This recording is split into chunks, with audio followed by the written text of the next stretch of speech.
self-conscious watching that video, if not for the personal nature of the story, but for the information so outdated. We've now raised $414 million. That was done about 12 years ago. And this year is our 35th year, and we have an unprecedented $40 million goal from this year's campaign. So we're very excited about that. But let me take you back to another time, which that film suggests. And I, like John, come from an idyllic memory of what a community was, although I'm a touch older than him. I'd say brought up in the 50s. At any rate, after my mother's death, I had, if I were to give you the building blocks of the PMC, there was my personal story, and there's my athletic story, and you know, I summered at a camp in Maine, and I sort of migrated to the outdoor recreational new age sports of, you know, backpacking and rock climbing as the early 70s were coming in, and then eventually bicycling. And in 1976, I walked about 400 miles of the Appalachian Trail with 3 friends. At the same time, I was working in my family business, and I hated it. I always thought that would be great being with my family members, but it truly wasn't for me. And at the same time, you know, I thought that my father had given his life for this, for me. He was of the generation, we didn't really talk about it. His sons were much more glib than my dad.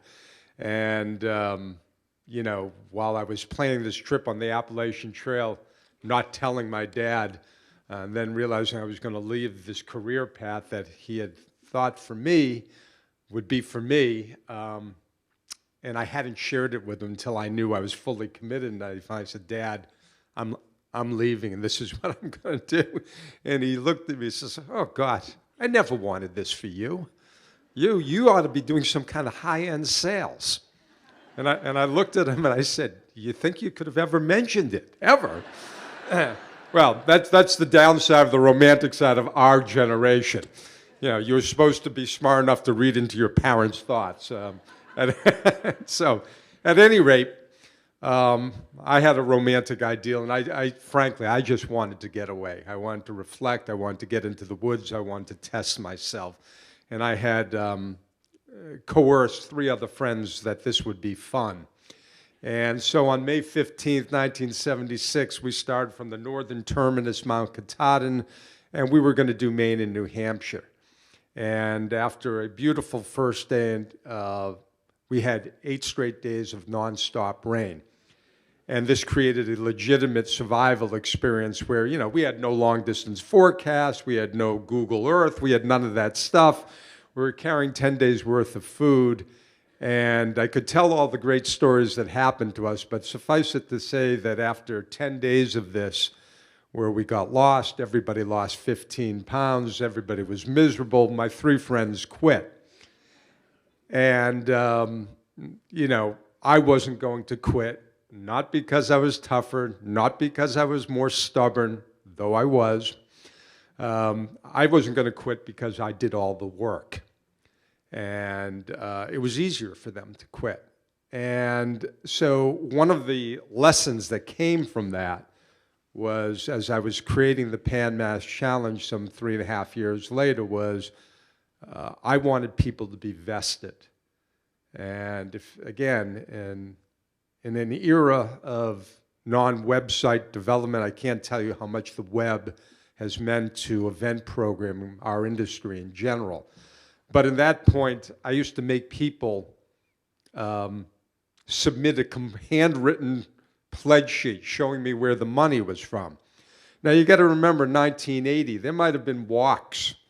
There were no bike-a-thons. I think we, 20 years later, tracked down, there was one in Michigan, but it was like $10 entry fee, and it was about, my favorite discussion, awareness. And the PMC was never about awareness. It was about raising money and delivering that money where we said we would. And so much so that I would say to you that even in the first 5 years, I neither felt able or mature enough to talk about my own personal journey. If I were to say that in 1980, it was supposed to be, perhaps like my father, intuitive, that anybody who had the health to ride 200 miles, that was a blessing.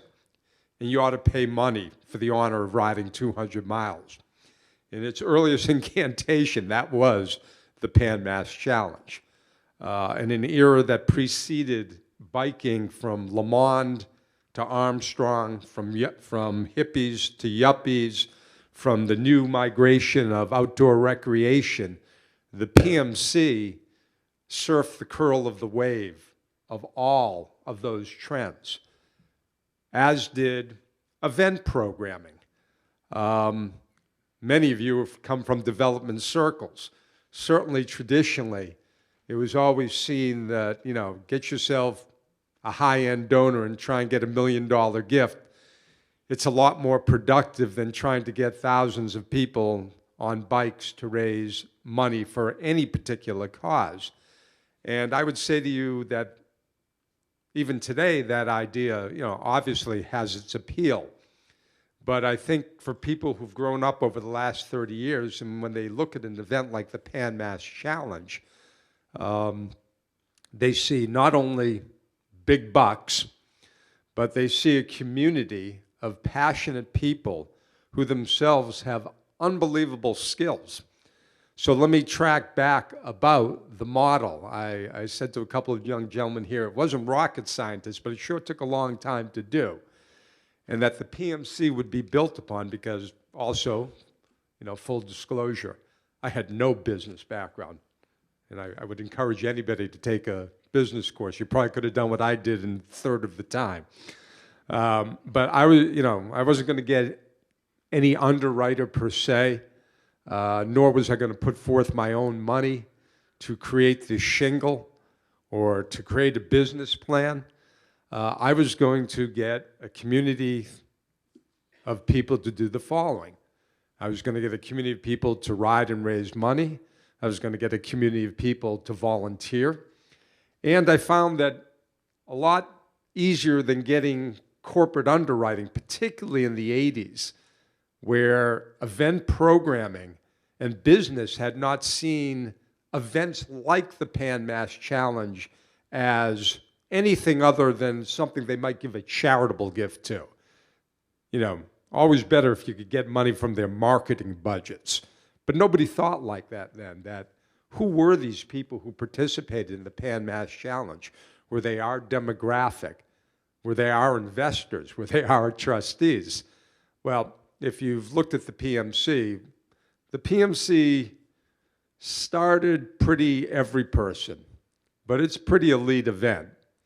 And the way the fundraising minimums have moved through the years, this is not an event that you gain eligibility with by $5 and $10 checks. Our premier route, which finishes in Provincetown, which attracts 75% of our riders, is a $5,000 minimum. So this tends to be a grown-up event. It's a motivated event. I wanted it to be an event that you had to think about, and I wanted people to be vested. All through the years, I was building every one of these populations. As modest as the PMC was, and it wasn't until 10 years into what we do did we ever do $1 million in 1 year. But I was always able to show growth. We grew by 50%, from 40,000 to 60,000. In my world at that time, that was a big deal. So one of the lessons was I shared that. And I also welcomed, encouraged, and needed my constituency to bring forth their own resources. Like you never know who runs a chicken produce business, and such a person came forth and says, I can handle a lunch for $1,500. You just saved me $10,000, that type of thing. The PMC, in that respect, if I paid for everything I do year-round, it would be about $9 million a year. I've got $5 million of that $9 million underwritten every year by over 200 companies. So I built what we call the in-kind world. Oranges, trucks. You paint on as large a campus as the PMC, and trust me, I didn't know how big it was. I was an athlete. I had nothing, no background and understanding other than follow me, what it really meant to bike from Sturbridge to Provincetown. And I always like to say this, in 1980 only, we biked from Springfield to Provincetown, then amended it to Sturbridge. And creating an infrastructure around that, because it didn't matter if Joe came, or in this case, Steve came one time. What really matters is that he come forever. He's come for 28 years. And as such, as a guy like this gets vested in my work, he becomes, I believe, what we call a retained asset. He gets it. He knows what I'm asking of him. He's got his own world of donors, as when Steve came up to say hi, he reminded of something I know only too well, that for whatever reason he hasn't gotten out his fundraising event, they remind him. I built a world where the relationship was friend to friend, not donor to the organization directly, not initially. This had to do with, we didn't touch the relationship between Steve and his world. And we told him that through the years, that we wouldn't. We weren't giving over lists to the Dana-Farber. The PMC was protecting its constituency unless they wanted to be included. At any rate, I was always pretty good with turning a phrase, and here we were growing every year, and I knew that in 1989, this was going to be our first year that we were going to do $1 million in 1 year. So the phrase for that year was be one in a million. And also, whatever forces that be must have been looking over the PMC, because for 9 straight years, it had never rained on the PMC. Now, as an event programmer and as someone who's an outdoorsman, I can tell you that I certainly knew that, summertime, it's going to rain, whatever, any season. And in biking, like any sport, you wear down over time. But likewise, I also knew that if it rained on you 50 miles into the ride, what are you going to do? I got you. You're with me. And you're probably warmed up, no big deal. I always knew the issue is, what if it's pouring at 4 o'clock in the morning? And 1989 was that year. Till then, I'd always coined this phrase, God loves a fundraiser, it never rains on us. I'm not particularly religious, but it worked for 9 years. And so 1989 was that year. And I will tell you also, as is my bent, I was never asking of anybody else what I didn't ask of myself. I am a 34-year rider who has to the date raised about $1.6 million personally, and I always felt that was a plausible defense to push the limits on anybody else, because I always held myself to the same standard.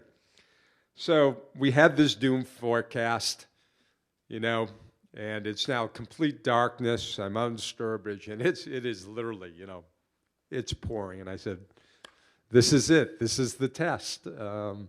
I put on my rain gear, and I go out into the parking lot, the Sturbridge host, and there everybody was. And this was a tipping point in the PMC. So what indeed had been accomplished to this point? They had done their fundraising, they had trained, they had taken hotel reservations, they had talked this up to their friends. They were coming for their PMC experience. This was a critical point in the PMC's evolution. They were vested. They had done the work, remembering back to the AT story. So that was very buoying in terms of my spirits, in terms of who my constituency was. The PMC grew for 29 consecutive years. Numerically, I think all except for 1 year, and financially every year until the recession. But I could share with you a couple of the building blocks that happened along the way to get us to the point of, giving multi-million-dollar gifts every year and growing that. And I suspect that it would be fair to say that in 1997, we got our first media sponsor, New England Cable News. And as small as they were in the forest of networks in New England, they pounded our message to the public, and they really put a face on what we then called everyday heroes. We coined that phrase, been much used in every organization in the world. But, suddenly our story was getting out. And this whole concept of bike-a-thoning was becoming a bigger deal. Now, the event programming industry was likewise growing.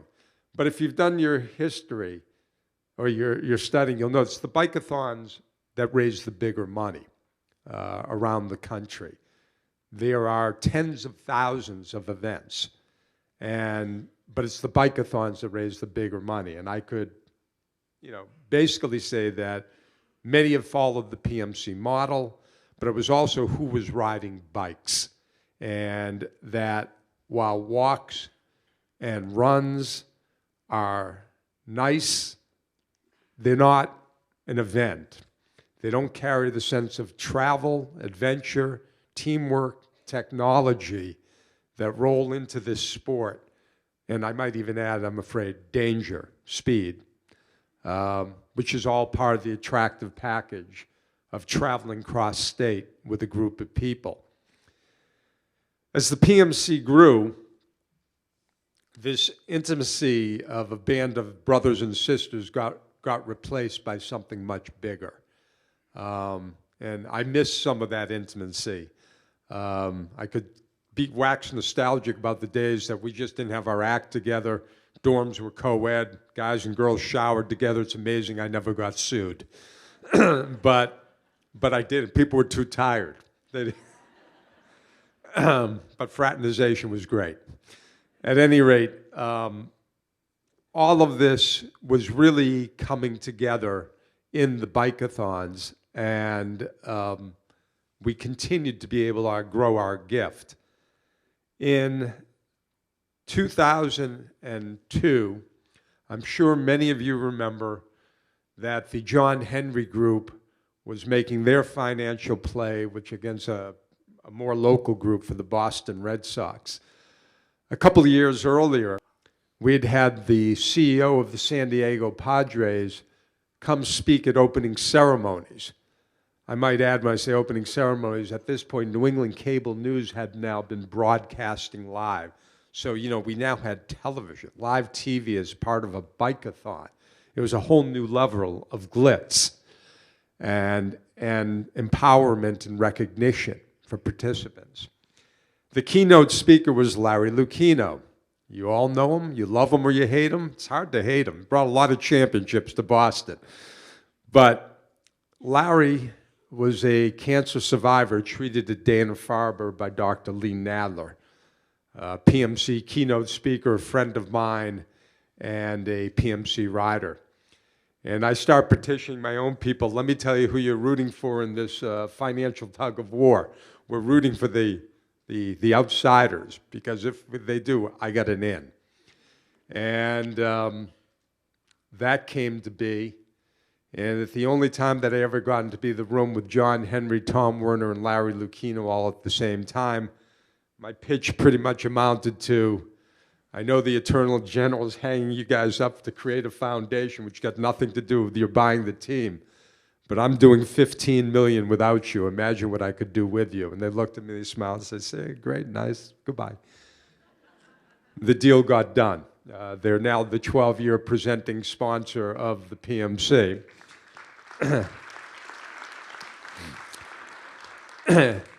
And as my brother, who was a career national correspondent for Newsweek, who covered 11 consecutive Olympics, who's pretty glib himself, but what did he know about bike-a-thons, obviously? He used to say how surreal it used to be to hear Joe Castiglione say, "And there's a line drive off the PMC logo in center field." and would that my father had lived to hear all that. That was pretty cool.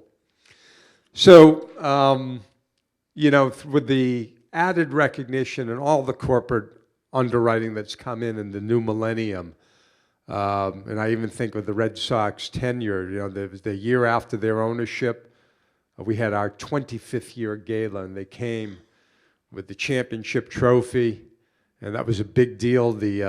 We had our gala at the new Southport Expo Center. I think we were the second function ever there. It was pretty heady times.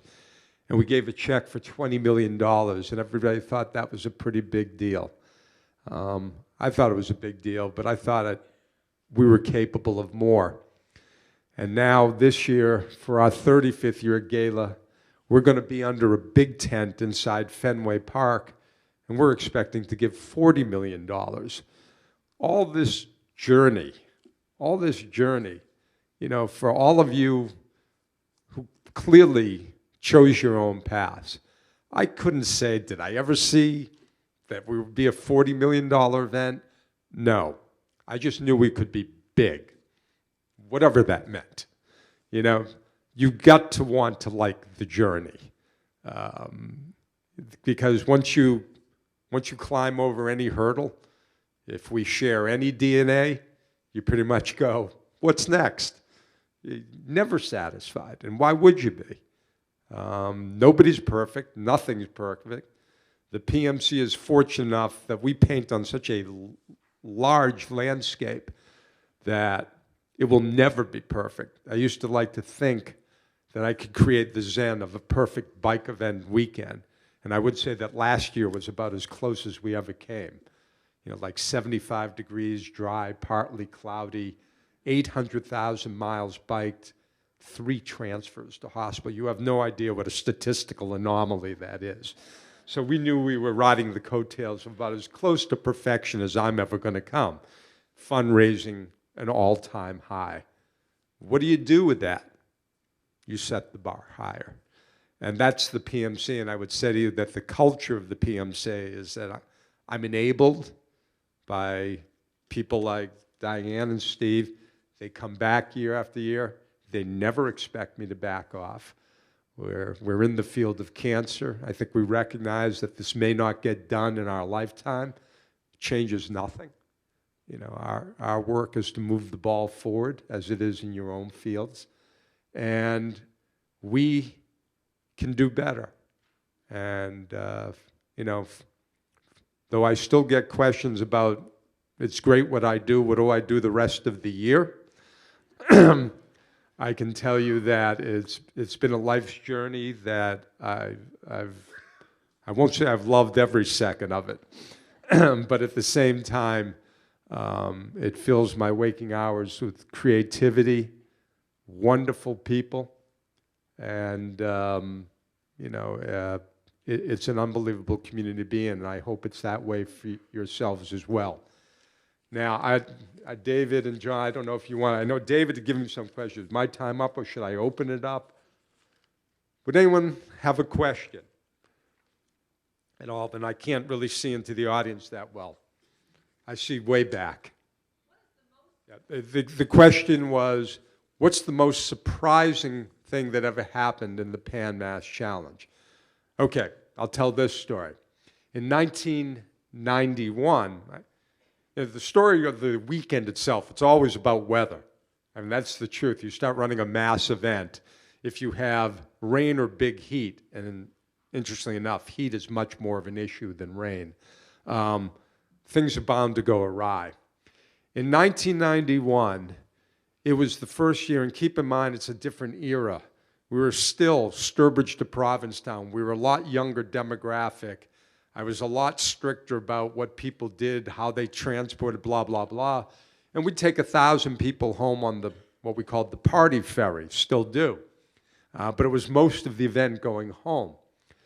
Well, when the wind comes out of the east, that's the weather that cancels the party ferry. Or so I learned when I was lying down in the Provincetown Inn, and it's 2 o'clock on Sunday afternoon. So we consider this part of PMC lore and great, but surprise? Billy, the ferry can't cross. Jesus, what do we got? So, you got 1,500 people in Provincetown. They're in a room, they're dancing to the Judy Wallace band, we got plenty of food, and I go in and make this announcement. And I said, we need resources, we need dump trucks, we need buses.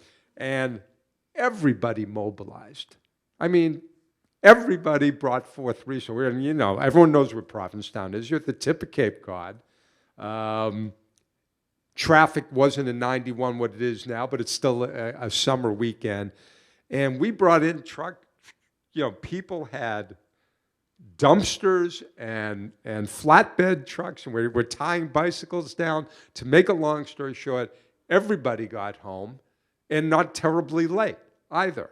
And it really goes into PMC lore that, commit. You'll figure it out. And that's a T-shirt we've branded recently in the last 4 years.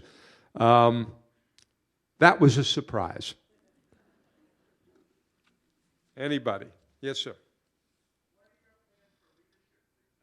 Oh, that hurts. The question was, what are my plans for leadership succession? I don't know why it gets brought up since I'm 35 years old. But I don't want to say it's top of mind, but it's certainly top of mind for my board. I created my board in 1994. And the first thing they said to me is, what if you get hit by a truck? And I never liked that. I'm not particularly thrilled about dealing with my own mortality. But at the same time, I certainly consider it part of my own legacy that I will be part of that. I don't think anybody, including my board, and I know it's been articulated, feels that that person should be necessarily working in my office right now. Past a year and a half, and since I'm about to sign a 6-year deal, I'm not planning going anywhere, but somewhere within that tenure, I would expect that I'd be working towards bringing somebody in. But here's most importantly, and my wife could testify this, and my wife Meredith, who's part of the PMC head staff and has been since 1989 in a variety of roles, is if something were to happen to me tomorrow, this end would function, the event would function seamlessly.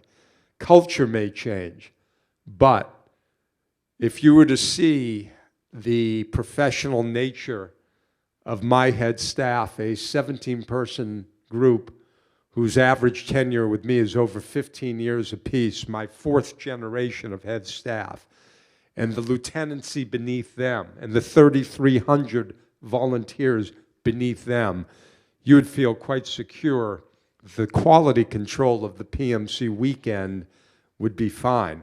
Internally, that's a different story. But there are now 9 of us who work full-time on the PMC, and we just completed a year ago a little organizational development where, not shockingly, though it was part of our success, we were deemed lean, mean to the extreme, and we added 4 jobs. We're quite secure, but thanks for asking. Anybody? Yes, sir. The question was, what was the biggest sort of, how do you explain your financial success with this event? What was a key turning point? And the other was, I believe, I'm sorry, about how the board played a role in that, per se? Okay, well, I wouldn't have done anything differently. So let me explain what I consider one of the greatest successes, and which was, in my opinion, validated recently, which was in 1990, the PMC was passing through 90 cents on the dollar, and we started sharing that. We're now in our 8th year of passing through 100% of all rider-raised revenue. This is incredibly empowering to the individuals who participate. I'm aggressive. I ask them to be aggressive. The board was created 15 years, and quite frankly, we were a sub-S corp that I realized was becoming, the PMC was becoming institutionalized. I gave up ownership of what I owned because it was a public good. I created and empowered a board, and it was the right thing to do. Now, you can imagine as an entrepreneur who's done pretty much what he wants, dealing with the board and empowering a board isn't often a slippery slope. But the fiduciaries that I had picked for this board are more than up to it, including some of the biggest names at the Dana-Farber.